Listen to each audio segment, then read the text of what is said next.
महत्वपूर्ण जगह है, खुद में काफ़ी खास है ये जगह। देवभूमि मानी जाती है हिमाचल, और साथ ही साथ 3 नदियों का यहाँ से संगम है, तो ये खुद में बहुत पवित्र जगह है। ऐसे में हिमाचल के लिए बहुत से बदलाव की बात है। आज इस मंच का इंडिया न्यूज़ जो ये प्रस्तुति, ये खास कार्यक्रम लेकर के आया है, इसका मकसद ही यही है कि बहुत से विकास की बातें हैं, हिमाचल में क्या ज़रूरतें हैं, क्या कुछ ज़रूरतें पूरी हुई हैं, क्या कुछ महत्वपूर्ण बदलाव करने वाली हैं, उन तमाम विषयों से आपको आज हम अवगत करवाएंगे। तो कार्यक्रम की ओर बढ़ेंगे, और कार्यक्रम की शुरुआत करने से पहले मैं मंच पर गुरुजी को बुलाना चाहूंगी। हम बुलाना चाहेंगे योगी राज अमर ज्योति जी, जो कि महाअवतार बाबा जी मेडिटेशन सेंटर पालमपुर से हैं। मैं आपसे आग्रह करूंगी गुरुजी कि आप मंच पर आएं। साथ ही साथ उनके सम्मान के लिए, उनको सम्मानित करने के लिए मैं ITV नेटवर्क के फाउंडर और राज्यसभा सांसद कार्तिकेय शर्मा जी को भी स्टेज पर आमंत्रित करना चाहूंगी। सर, आप भी प्लीज स्टेज पर आइए और बुके देकर के गुरुजी को सम्मानित करिए।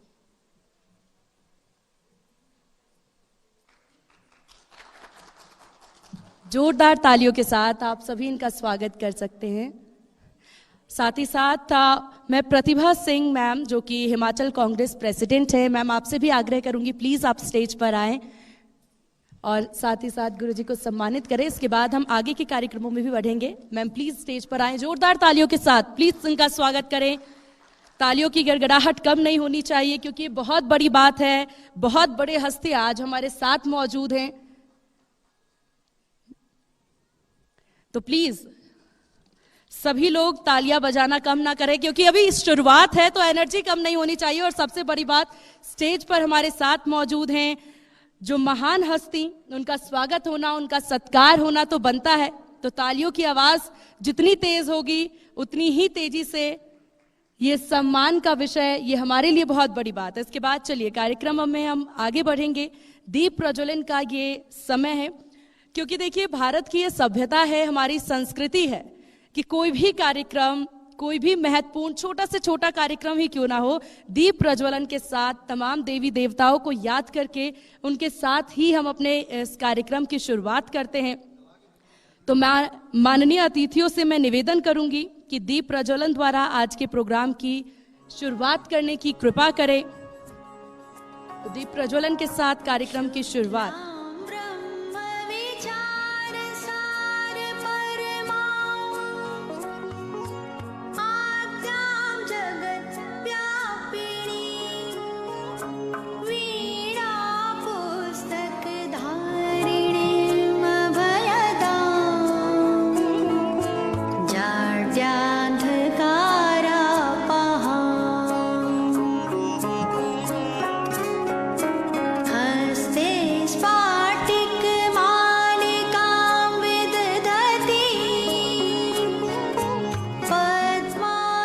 दीप प्रज्वलन का खुद में बहुत ज्यादा महत्व है।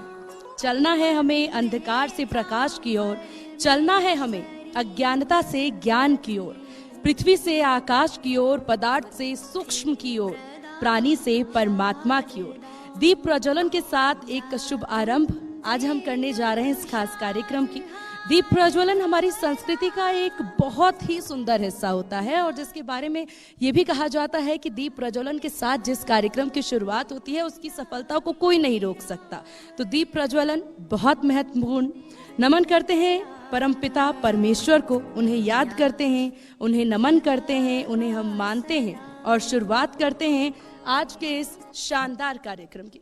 गुरुजी, हम आपसे एक निवेदन जरूर करना चाहेंगे, क्योंकि आज का ये महत्वपूर्ण कार्यक्रम है, और ऐसे में हम जरूर चाहेंगे कि आपके मुख से बहुत सी सुंदर वाणी और बहुत सी ऐसी चीजें हैं जो आज हमें जानने का मौका मिले। आप सभी को मैं बताऊं दूं कि गुरुजी जो हैं वो इनके द्वारा एक गीत, इस समाज से जुड़ा हुआ ये गीत है।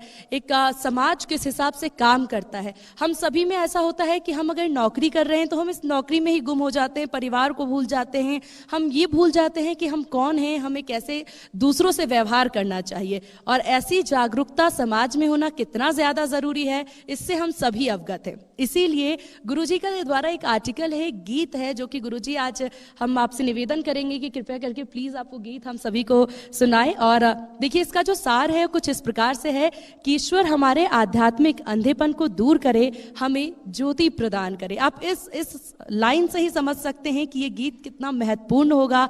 गुरुजी के द्वारा अगर हम सभी को ये शब्द सुनने का मौका मिलेगा तो ये सौभाग्य की बात है गुरुजी हमारे लिए। तो प्लीज आपसे निवेदन है कि ये शब्द जो हैं इनसे हम सभी को ओतप्रोत करें आप अपने शब्दों से। नहीं सर आप प्लीज।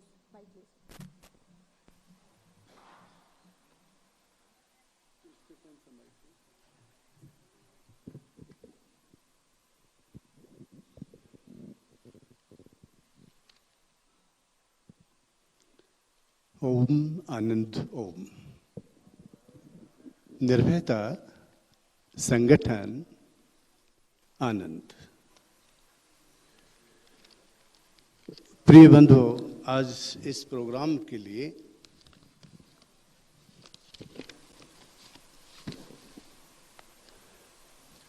दीप प्रज्वलित किए हैं। हम ईश्वर से प्रार्थना करें कि वो हमारे आध्यात्मिक अंधेपन को दूर कर हमें वो ज्योति अवश्य प्रदान करें जो हमें ईश्वर के अस्तित्व तेजस्विता को दिखाने में सहायता करे।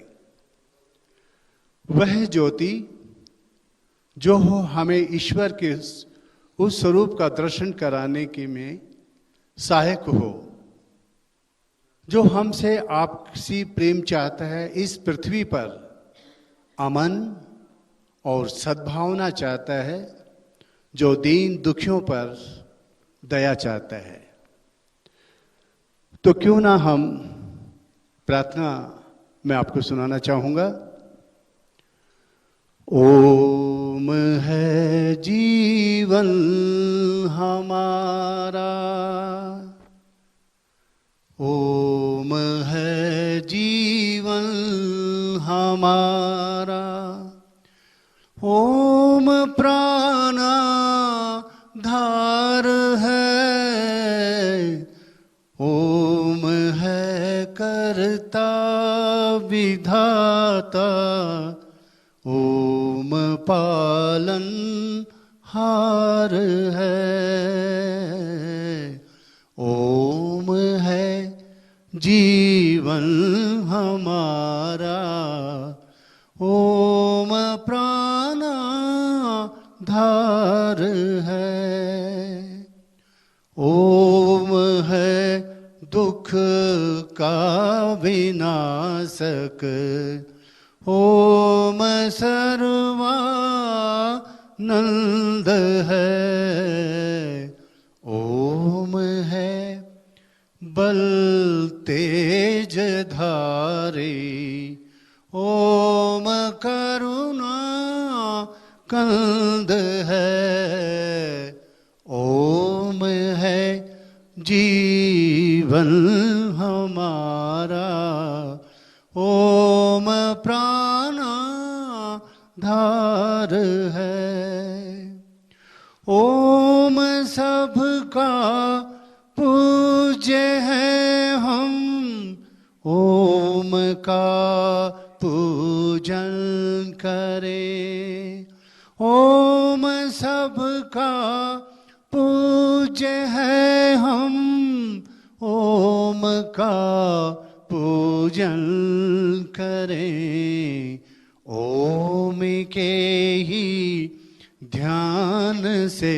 हम सुध अपना मन करें, ओम के गुरु मंत्र जपने से रहेगा शुद्ध मन, ओम के गुरु मंत्र जपने से रहेगा शुद्ध मन, दिन प्रतिदिन बुद्धि बढ़ेगी, दिन प्रतिदिन बुद्धि बढ़ेगी, धर्म में होगी लगन, ओम जप से हमारा ज्ञान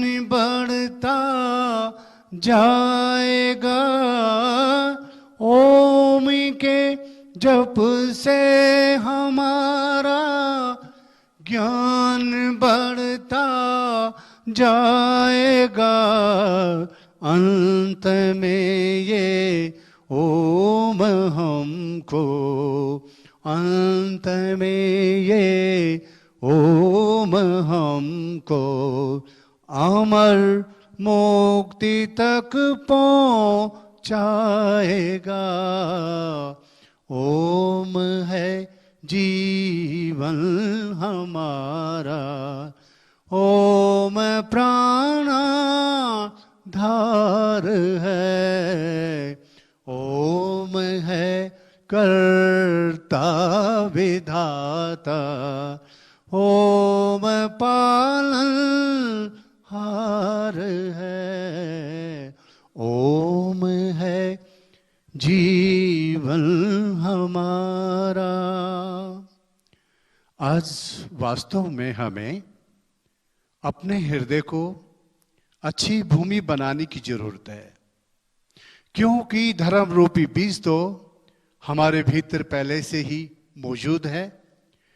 वे तो केवल हमारा ही इंतजार कर रहे हैं कि हम अपने सूखे, बंजर और कठोर हृदय से नफरत के कांटे, मतभेद के कंकर निकाल फेंके, ताकि वहां प्रेम, शांति, एकता और सद्भावनाओं की 100 गुनी फसल लहरा सके। प्रिय बंधुओं, जीवन का सार और सुख का रहस्य 2 आंसुओं में निहित है। दूसरों के गम के आंसू पोंछकर प्रसन्नता का एक आंसू अर्जित करना, तथा दूसरा आंसू एकांत में भाव विभोर होकर प्रभु के प्रति कृतज्ञता पूर्वक बहाना कि उसने आपको सेवा करने का अवसर, तथा इस बस इतना ही समस्त धर्मों का संदेश है। जिंदगी ऐसी जियो कि मिसाल बन जाए। जिंदगी ऐसी जियो कि मिसाल बन जाए। पावर में रहते हुए उस पावर का अगर हम सदुपयोग करते हैं, लोक कल्याण के लिए, लोगों की बेहतरी के लिए हम उनकी भलाई करते हैं,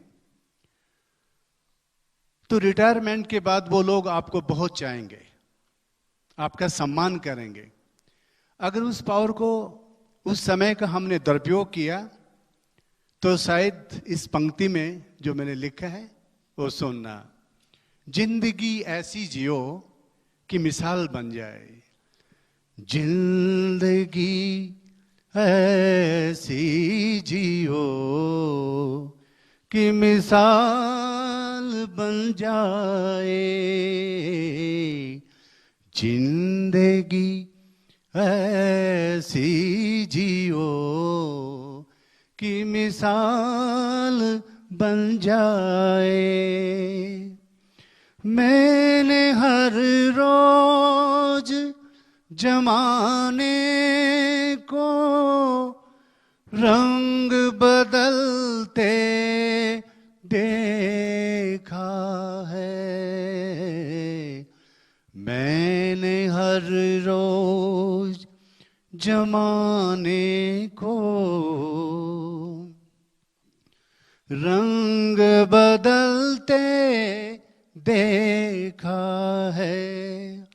उम्र के साथ जिंदगी को, उम्र के साथ जिंदगी को ढंग बदलते देखा है। मैंने हर रोज जमाने को रंग बदलते देखा है। वो जो चलते थे तो सैर के चलने का होता था गुमान। वो जो चलते थे तो सैर के चलने का होता था गुमान। उनको पाँव उठाने के लिए सहारे को तरसते देखा है। क्योंकि वक्त ऐसा एक जैसा नहीं होता है। जिनकी नजरों की चमक देख सहम जाते थे लोग, जिनकी नजरों की चमक देख सहम जाते थे लोग, उन्हीं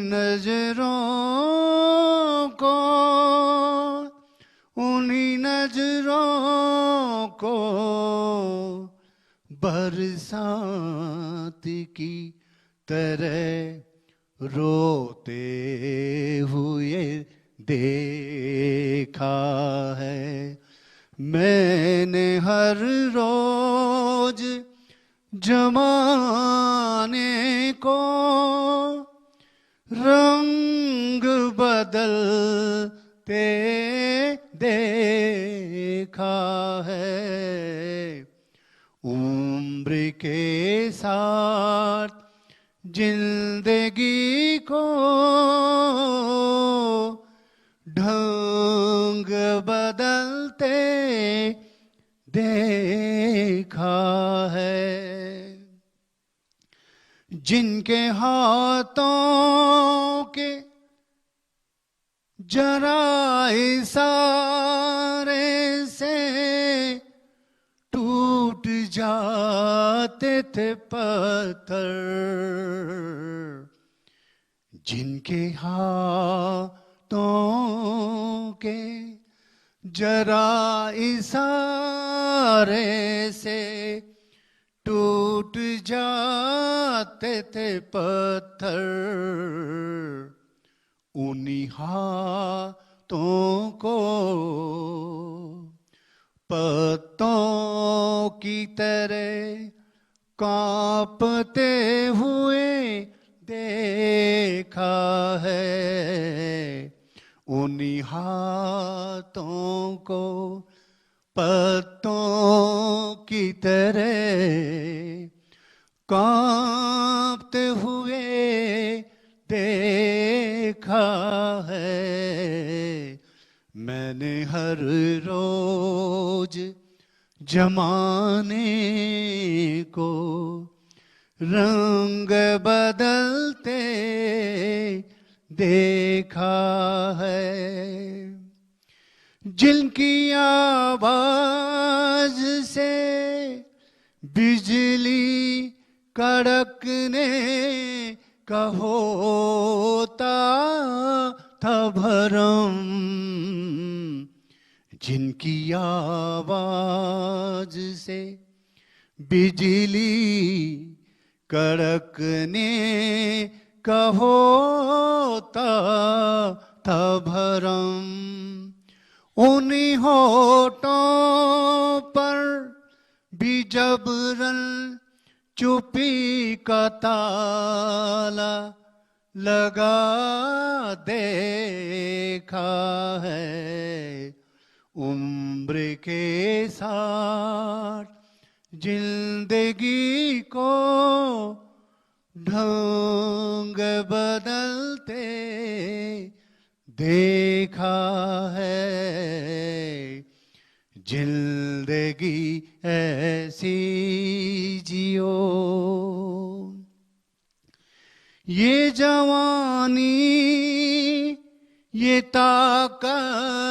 ये दौलत,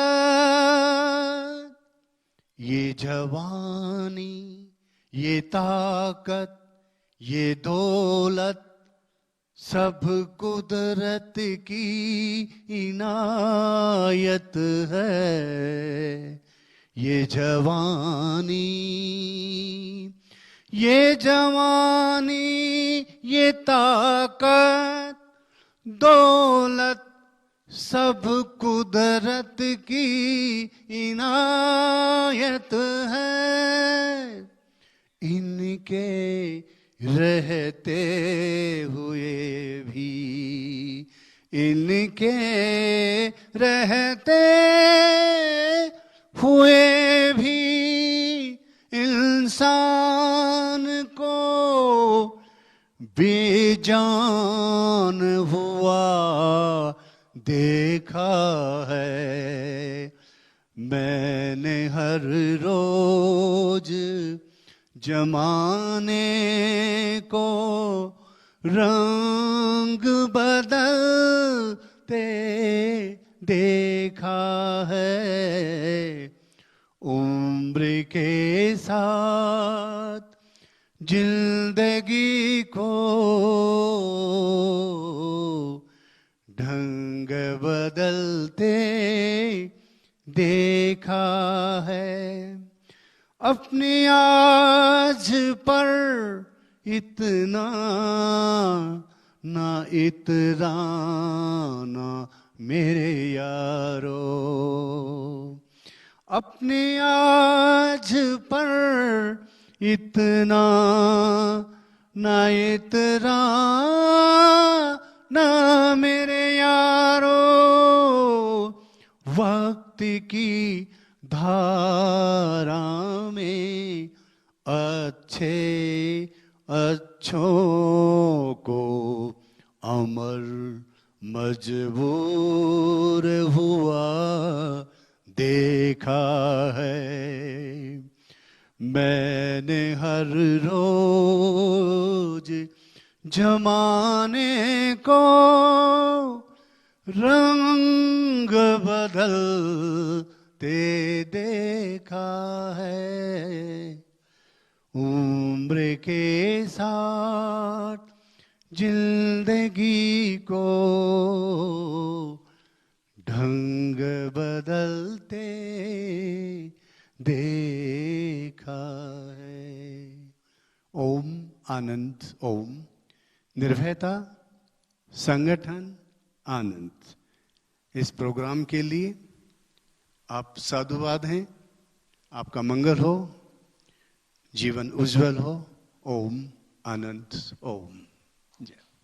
बहुत धन्यवाद गुरुजी, बहुत धन्यवाद इतने अनमोल वचनों के लिए। और आपके शब्दों से हमें समझ आ गया है कि इस जीवन को कैसे जीना है, ये जीवन क्या है। ये सबसे बड़ी बात होती है कि लोग समझे, प्रकृति से प्रेम करना, जीवन से प्रेम करना। और आपके शब्दों में जो आपने बताया गुरुजी कि वक्त बड़ा बलवान है, वक्त से बढ़कर कुछ नहीं होता, ये बहुत बड़ी बात है। ये समझना, इन चीज़ों के बारे में जानना बहुत ज़रूरी है। ओम ही जीवन है, ओम ही आधार है, इसका भी जिक्र गुरुजी ने किया। साथ ही साथ अब मैं मंच पर आमंत्रित करना चाहूँगी ITV नेटवर्क के फाउंडर और राज्यसभा सांसद कार्तिकेय शर्मा जी का, जो कि स्टेज पर आए और सर मोमेंटो दे करके गुरुजी आप स्टेज पे रहिए, आपका सम्मान करें।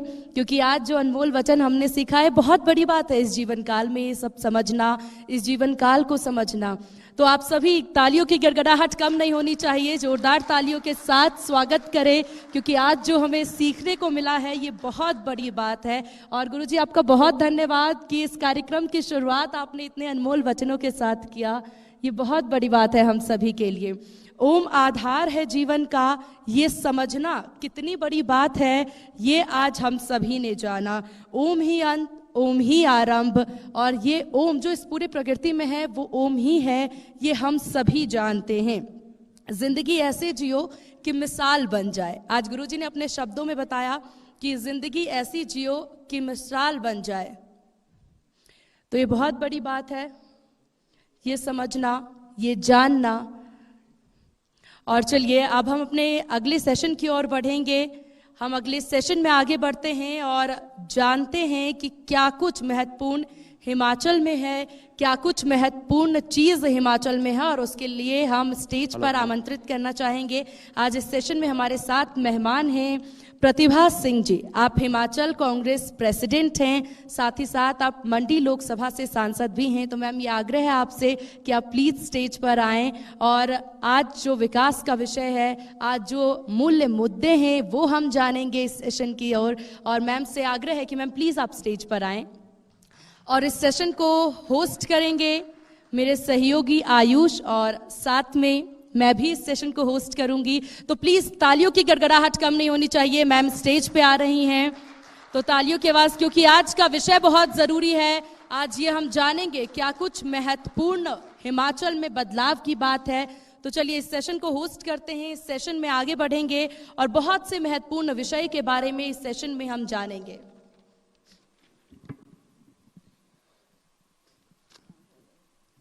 तो आज हम लोग शिमला में मौजूद हैं और अब राजनीतिक जो चर्चा परिचर्चा है उसको थोड़ा आगे बढ़ाते हैं और ये थोड़ा समझने की कोशिश करते हैं कि हिमाचल की जो राजनीति है वो किस ओर जा रही है। और यहाँ से हिमाचल के बारे में आज सारा दिन, चूंकि इंडिया न्यूज़ आज हिमाचल में मौजूद है, तो उसी पर चर्चा करेंगे। प्रतिभा जी हमारे साथ हैं।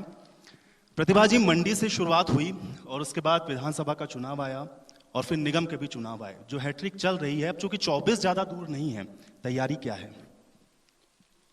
हिमाचल प्रदेश में जो जैसा आपने अभी वर्णन किया कि हमारे चुनाव हुए, चाहे वो विधानसभा के थे, चाहे हमारा बाई इलेक्शन था, चाहे हमारा म्यूनिसिपल कॉरपोरेशन का इलेक्शन था, उसमें कांग्रेस ने अच्छी जीत हासिल की, जिसके लिए मैं हिमाचल प्रदेश की जनता को बधाई भी देती हूँ। और आप जानते हैं हिमाचल प्रदेश एक देवभूमि रही है। हम देवी देवताओं को मानने वाले लोग हैं, हम कृतज्ञ नहीं हैं और हम एहसान को मानने वाले लोग हैं। ये दर्शाता है क्योंकि हिमाचल की जनता ने कांग्रेस का साथ इसलिए दिया क्योंकि कांग्रेस की जब भी हिमाचल प्रदेश में सरकार रही, हिमाचल प्रदेश में बहुत विकास हुआ। बहुत अधिक समय तक हिमाचल प्रदेश का नेतृत्व कांग्रेस की सरकारों को मिलता रहा और स्वर्गीय राजा वीरभद्र सिंह जी 6 बार जिन्होंने हिमाचल प्रदेश का नेतृत्व किया, उन्होंने हिमाचल प्रदेश को उस स्तर से उठाया जब हिमाचल प्रदेश में हम सड़कों से वंचित थे, हमारे पास न बिजली थी, न पानी था, गांव-गांव में बहुत समस्या थी। उस वक़्त 1962 की मैं बात करती हूँ कि 1962 में वो पहली बार एमपी बने थे। बहुत कम उम्र के, 25 साल की आयु थी। और जब उनको उस वक़्त तत्कालीन हमारे प्रधानमंत्री जवाहरलाल नेहरू थे, शास्त्री जी थे, उन्होंने उनको आगे आने के लिए कहा था। उन्होंने कहा था कि अगला जो हमारा लोकसभा का चुनाव होगा तो आप हमारे उसमें कैंडिडेट होंगे, और उन्होंने उनको टिकट दिया। उन्होंने उस वक़्त से लेकर और अंतिम सांसों तक हिमाचल प्रदेश की जो उन्नति तरक्की की है वो हिमाचल प्रदेश की जनता इस बात को भली भांति जानती है। तो ये हमारी विकास की यात्रा रही और उन्हीं के पद चिन्हों पर चलते हुए हमने हिमाचल प्रदेश को आगे बढ़ाने के लिए हर संभव कदम उठाया। और आने वाले वक्त में भी हम यही चाहते हैं कि हम जनता से अपना जुड़ाव रखें, जनता की समस्याओं को जानें और समस्याओं का निवारण करने लेकिन मैम का एक चीज मैं यहाँ पर आपसे जरूर जानना चाहूंगा, क्योंकि आपने वीरभद्र जी का जिक्र किया, वो एक लेगेसी, या हम लोग जब कांग्रेस को देखते हैं तो एक तरीके से उनके बिना मतलब कांग्रेस के बारे में कुछ भी कह पाना संभव नहीं है। कार्यकर्ताओं में जान फूंकने का काम उन्होंने तो किया, लेकिन वहां से जब हम 2024 तक आते हैं तो क्या बदला है आपको लगता है, और क्या अभी चुनौतियां हैं कांग्रेस के सामने जिस तरीके का माहौल है इस समय, और खासतौर से भारतीय जनता पार्टी को कॉम्पिटिट करना? देखिए, उनका जाना पार्टी के लिए एक बहुत नुकसान पार्टी को उठाना पड़ा। वो जब यहाँ थे उनका अपना निजी अनुभव था, कैसे काम करना है, कैसे सरकार को चलाना है, कैसे हमने हर व्यक्ति के घर द्वार तक पहुंचकर उनको विकास के कार्य देने। आज कुछ माहौल बदला है और उस बदले हुए माहौल में हम भी ये प्रयास कर रहे हैं कि कांग्रेस का जो काम हुआ, विकास हुआ, वो हम जन जन तक पहुंचाएं। हालांकि एमपी बनने के बाद ये तीसरी मर्तबा मुझे मौका दिया है लोगों ने, और जहाँ जहाँ भी मैं वहाँ गई मुझे बोलने की आवश्यकता नहीं पड़ी। लोगों ने खुद मुझे दर्शाया कि जितना भी आप काम हमारे क्षेत्रों में देख रहे हैं, चाहे वो स्कूलों की बात है, कॉलेजेस की बात है, अस्पतालों की बात है, वो सभी उनके कार्यकाल में वो काम हुए थे, जिसका आज भी लोग जिक्र करते हैं और उन्हीं के नाम पर हमारे को वोट देते हैं। पिछले विधानसभा की चुनाव की बात मैं आपके सामने रखना चाहती हूँ जी कि वो एक बहुत कठिन दौर था, और जब हम चुनाव का सामना करने जा रहे थे तो हमारा केंद्र में हाईकमांड कांग्रेस का, उन्होंने भी इस बात को समझा और जाना, और इसीलिए मुझे आगे किया, इसीलिए मुझे कांग्रेस का अध्यक्ष बनाया गया कि उनके नाम पे ही हम चुनाव जीत सकते हैं। मैंने हर क्षेत्र में जाकर इसका जिक्र किया, और क्योंकि अभी बहुत अरसा अरसा हुआ था उनको हमारे बीच में से गए, तो इन 2 सालों के कार्यकाल में लोगों ने उनके किए हुए कामों को याद रखते हुए कांग्रेस को पुनः नहीं, आपने बहुत बेहतर तरीके से प्रदेश कांग्रेस को चलाया, और इसीलिए मैंने स्टार्टिंग में ही कहा, चूंकि चुनाव आप लोगों के नेतृत्व में था और अब 24 की तैयारी में मैं आपसे जानना चाह रहा हूं कि लोकसभा को लेकर के किस तरीके से तैयार हैं। क्योंकि भारतीय जनता पार्टी जो कहती है कि बूथ तक उसके पास कार्यकर्ता हैं, उनकी तैयारी रहती है, वो लोग हमेशा ये भी कहते हैं कि हम चुनाव के लिए हमेशा तैयार हैं। कांग्रेस हिमाचल के अंदर कितना तैयार है 24 के लिए? देखिए, अब हम भी जानते हैं कि 24 का चुनाव आ चुका है, कुछ ही महीनों में हमारा ये चुनाव होना है, और इस चुनाव को जीतना हमारे लिए बहुत महत्वपूर्ण है। हम भी प्रयास कर रहे हैं, हम भी कांग्रेस की नीतियों को लेकर, कांग्रेस के कामों को लेकर जनता के बीच में जा रहे हैं। आपने कहा कि बीजेपी के लोग भी इसमें बहुत अपनी पार्टी की गतिविधियों को लेकर लोगों के बीच में जा रहे हैं, पर मुझे ये बात को बोलते हुए कोई झिझक नहीं है कि इनके कार्यकाल में अगर आप कंपेयर करें कांग्रेस के सरकारों के काम किए गए और इनके कार्यकाल में क्या काम हुआ, वो भी जनता के सामने है। अब ये कहेंगे हमारे सारे कार्यकर्ता फील्ड में है, हमने पन्ना प्रमुख बना दिए, हमने एक एक बूथ स्तर पर अपने लोगों को तैनात कर दिया। वो बात ठीक है कि इनकी कार्य करने की इनकी क्षमता बहुत अच्छी है, और बहुत अच्छी तरह से ये लोग अपने वर्कर्स को मोटिवेट करते हैं, उनको आदेश देते हैं, और उसके मुताबिक वो भी काम करते हैं। पर जहां तक वोट की बात है, लोग अंततः ये देखते हैं कि हिमाचल प्रदेश को बनाने में, उसको आगे बढ़ाने में, विकास के कार्य में किसकी अहम भूमिका रही। मैं बड़े गर्व के साथ ये कह सकती हूँ कि कांग्रेस की सरकार, जब हमारे श्रीमती इंदिरा गांधी जी हमारी प्रधानमंत्री थी, तब से लेकर उस वक्त उन्होंने हिमाचल प्रदेश की बहुत मदद की। आप जानते हैं ये छोटा सा प्रदेश है, कोई ज़्यादा हमारे पास इंडस्ट्रीज नहीं है, बिजनेस नहीं है, कोई ऐसे आय के साधन नहीं है। श्रीमती इंदिरा गांधी जी उस वक्त जब दौरा करती थी हिमाचल प्रदेश का, तो वो ट्राइबल एरिया जैसे हमारा लाहौल स्पीति है, पांगी भरमौर है, उन क्षेत्रों में भी वो कई बार गई और वहाँ के लोगों के दुख तकलीफ को जानने का उन्होंने प्रयास किया। और हमें खुशी है कि उन्होंने उस वक्त लाहौल स्पीति के लोगों को पूछा था कि आप बताएं आपको क्या चाहिए, मैं आपकी क्या सेवा कर सकती हूँ, मैं देश की प्रधानमंत्री हूँ। तो लोगों ने कहा मैडम, एक हमको अगर आप सुरंग बना के दे दें तो हमारा ये इलाका 6 महीने के लिए कट जाता है, वो हमारे से जुड़ जाएगा और हमको बहुत बड़ी सुविधा मिलेगी। उन्होंने जैसे ही तुरंत वो दिल्ली लौटी इस काम को शुरू किया, और इसके ऊपर अभी काम चल ही रहा था कि अकस्मात वो हमारे बीच में नहीं रही।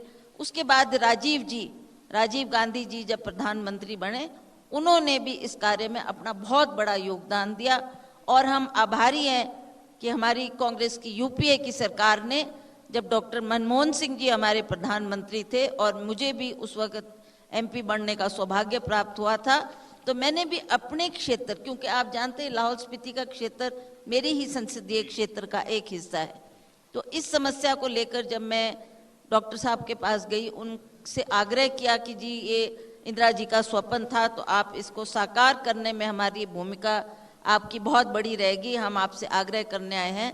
तो यूपीए सरकार ने हमको इसके लिए पैसा भी दिया और इसके काम की शुरुआत उन्होंने ही की थी, बल्कि श्रीमती सोनिया गांधी जी स्वयं आई थी इसका शिलान्यास करने के लिए। आज वो टनल बनकर तैयार हुई है, जो आज पहले इसको रोहतांग टनल के नाम से जाना जाता था, अब अटल के नाम से जाना जाता है, क्योंकि इसका विधिवत रूप से उद्घाटन करने का सौभाग्य नरेंद्र मोदी जी को मिला था। सीमा आपका सवाल। हाँ बिल्कुल। प्रतिभा जी देखिए, क्योंकि बतौर महिला ये बहुत बड़ी बात है इतने बड़े संगठन को चलाना। राजा वीरभद्र सिंह जी की जो भी लेगेसी रही है, जिस तरह से उन्होंने काम किया है, आम जनता से उनका जुड़ाव रहा है, अब ये सारी जिम्मेदारी आपके पास है। तो प्रतिभा सिंह जी इस संगठन को लेकर के किस प्रकार से काम कर रही है? आप क्या चाहते हैं कि कांग्रेस कहाँ तक पहुंचे और उसको पहुंचाने के लिए आपकी तरफ से क्या रणनीति? देखिए, जब से मुझे ये कार्यभार दिया गया, मेरा भरसक प्रयास रहा कि मैं लोगों से जुड़ूं। मैंने जितना भी हो सका हर क्षेत्र में दौरा करने का प्रयास किया, हर क्षेत्र में मैं गई और लोगों की क्या समस्याएं हैं उनको सुनने का प्रयास किया और जितना भी हो सका उन समस्याओं का समाधान करने का भी मैंने उसमें अपना भूमिका निभाई। और मैं चाहती हूँ कि आगे भी हम संगठन को भी मजबूत करें, क्योंकि आप भली भांति जानती हैं कि संगठन से ही सरकार बनती है। संगठन के कार्यकर्ता ही दिन रात काम करते हैं, फील्ड में जाते हैं और जब संगठन सक्रिय होगा तभी हम सशक्त होंगे। नहीं प्रतिभा जी, लेकिन इसमें मेरा सवाल फिर आपसे यही है, चूंकि आपने पहले भी कहा कि संगठन की भूमिका बड़ी महत्वपूर्ण होती है। जब मैं बीजेपी के लिहाज से सवाल पूछ रहा था, भारतीय जनता पार्टी अगर 15 प्रमुख तक बना चुकी है तो संगठन की स्थिति क्या है कांग्रेस पार्टी की? क्योंकि बिना संगठन के अगर आप ये स्वीकार कर रहे हैं कि लड़ पाना मुश्किल है राजनीतिक तौर पर, तो संगठन कितना तैयार है आपका? देखिए, आपने देखा ये कि पिछले, जैसा मैंने अभी जिक्र किया कि हमने विधानसभा के चुनाव जीते, म्यूनिसिपल कॉरपोरेशन के इलेक्शन जीते, बाई इलेक्शंस जीते, उस संगठन के लोगों ने ही काम किया। संगठन हमारी मजबूत थी, तभी हम उसमें सफलता हासिल। लेकिन अभी तो 4 सीटें में अगर हम देखें हिमाचल की, तो 3 तो भारतीय जनता पार्टी के पास ऑलरेडी हैं। वहां पर कैसी तैयारी है आपकी? क्योंकि लोकसभा और विधानसभा के चुनाव में भी बड़ा अंतर होता है और आपने ये भी कहा कि कार्यकर्ताओं को बीजेपी बड़े अच्छे से मोटिवेट कर लेती है, तो आप कैसे मोटिवेट कर रहे हैं अपने कार्यकर्ताओं? चलो, हम भी पूरा प्रयास करेंगे, पूरी कोशिश करेंगे कि संगठन को मजबूती मिले, संगठन हमारा मजबूत हो और हमारा हर एक कार्यकर्ता फील्ड में उतरकर हमारी उपलब्धियों का वहाँ पर उसका जिक्र करें और आने वाले चुनाव के लिए भी तैयारी करनी हमारे लिए बहुत महत्वपूर्ण है। आने वाले चुनाव का आप जिक्र कर रही हैं, लोकसभा चुनाव काफी नजदीक है। लोकसभा चुनाव को लेकर के किस प्रकार से मंथन कर रही हैं? सीटों के बंटवारा बहुत महत्वपूर्ण है हिमाचल में। कांग्रेस किस प्रकार से पूरी तैयारी कर रही है इस लोकसभा सीट को लेकर के, और बीजेपी को कितनी बड़ी चुनौती इस वक्त आप हिमाचल प्रदेश में मान रही हैं? ये तो है कि भाई चुनौती तो है, चाहे वो दूसरी पार्टी है, चाहे कांग्रेस की। जो कार्यकर्ताओं को मजबूत करने की बात मैंने आपसे कही, तो जब कार्यकर्ता हमारा मजबूत होगा, उनको मोटिवेट किया जाएगा, वो फील्ड में उतरेंगे, हमारे जो किए गए कार्य हैं उसका जिक्र करेंगे और क्या हमने फ्यूचर में करना है, कैसे हमने संगठन में मजबूती लानी है, उसके बारे में भी बार बार चर्चा की जाती है। हमारे जितने भी संगठन के साथ जुड़े, चाहे वो हमारा सेवा दल है, NSUI है, यूथ कांग्रेस है, महिला कांग्रेस है, सभी को हम जोड़कर साथ चलते हैं। और मंडी लोकसभा सीट के बारे में क्या कहेंगे? क्या वहीं से चुनाव लड़ेंगे आप इस बार? देखिए, वैसे तो ये फैसला हाईकमांड करती है। आप क्या चाहती हैं? मुझे जिम्मेवारी देंगे तो मैं लड़ूंगी और इस पहले भी काम किया, आइंदा भी करने को तैयार हूँ। आयुष जी, चलिए, तो अब समय हमारे पास इतना ही था। बहुत शुक्रिया प्रतिभा जी, आपने समय निकाला, इतने बेबाकी से तमाम सवालों के जवाब आपने दिए हैं और आप जो बात कह रही हैं, अब हम लोग इंतजार करते हैं चुनाव का और देखते हैं